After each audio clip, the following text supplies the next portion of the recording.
લેન્ડલોર્ડ rights and responsibilities મકાન માલિકના અધિકારો અને જવાબદારીઓ લિયોન બ્રાન્ડર દ્વારા ઓફિસ ઓફ રેસિડેન્શિયલ ટેનન્સીઝમાં આપનું સ્વાગત છે, ટૂંકમાં ORT. આ વિડીયોમાં આપણે મકાન માલિકોના અધિકારો અને જવાબદારીઓ વિશે જોઈશું. મકાન માલિકો રેસિડેન્શિયલ ટેનન્સી એક્ટથી પરિચિત હોવા જોઈએ, જે ભાડુઆતોને સલામત અને રહેવા યોગ્ય આવાસ આપવા માટે હકદાર બનાવે છે, જ્યારે મકાન માલિકોને વ્યવસાય કરવા અને રોકાણને સુરક્ષિત કરવા સક્ષમ બનાવે છે. મકાન માલિકોએ તેમની વર્તમાન સંપર્ક માહિતી ભાડુઆતોને આપવી જોઈએ કે જેથી ભાડુઆતો કટોકટીમાં તેમનો સંપર્ક કરી શકે. અધિનિયમ હેઠળ પ્રાંતની બહાર રહેતા મકાન માલિકો પાસે સાસ્કેચવાન વ્યવસાયનું સરનામું હોવું જોઈએ અથવા સાસ્કેચવાનમાં સ્થિત એજન્ટની નિમણૂક કરવી જોઈએ.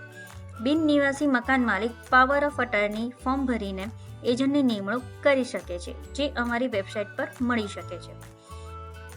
મિલકત ભાડે આપવી એ વ્યવસાય છે. રેસિડેન્શિયલ ટેનન્સી એક્ટ હેઠળ મકાન માલિકોએ દરેક ભાડુઆતના પર્યાપ્ત હિસાબો અને રેકોર્ડ રાખવા જોઈએ. સારું ફાઇલ મેનેજમેન્ટ એ મકાન માલિકનું તેમના અધિકારોનું અને તેમની મિલકતના મૂલ્યનું રક્ષણ કરવા માટેનું શ્રેષ્ઠ સાધન છે. ભાડુઆતોની શોધ કરતી વખતે મકાન માલિકોને અરજી ફી લેવાની મંજૂરી નથી. જો કે એકવાર ભાડુઆતની પસંદગી થઈ જાય અને લીઝ પર હસ્તાક્ષર થઈ ગયા પછી મકાન માલિકને સિક્યોરિટી ડિપોઝિટ માંગવાનો અધિકાર છે, જે 1 મહિનાના ભાડાથી વધુ ન હોઈ શકે. મકાન માલિકે ભાડા કરારના પ્રથમ દિવસથી જ ભાડુઆતોને ચાવી આપવી જોઈએ. ભાડા કરાર દરમિયાન જ્યાં સુધી મકાન માલિક અને ભાડુઆત બંને તેના પર સંમત ન હોય ત્યાં સુધી બેમાંથી કોઈ પણ તાળાઓ બદલી શકતા નથી. મકાન માલિકની સૌથી મોટી જવાબદારી એ છે કે તે ભાડુઆતો માટે રહેવા માટે સ્વચ્છ અને સલામત સ્થળ જાળવવું. આમાં મિલકત યોગ્ય છે તેની ખાતરી કરવા માટે મૂવ ઇન અને મૂવ આઉટ ઇન્સ્પેક્શન અને સમગ્ર ભાડા કરાર દરમિયાન જંતુઓ અને સમારકામનો સમાવેશ થાય છે.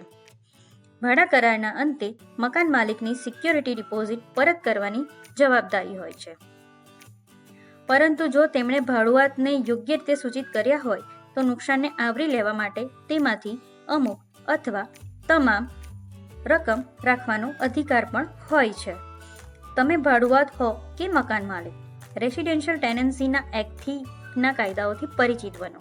તમારા અધિકારો અને જવાબદારીઓ જાણવાથી દરેક વ્યક્તિ માટે ભાડાની પ્રક્રિયા સરળ બને છે. વધુ માહિતી માટે www.saskatchewan.ca/ORT પર અમારી વેબસાઇટની મુલાકાત લો.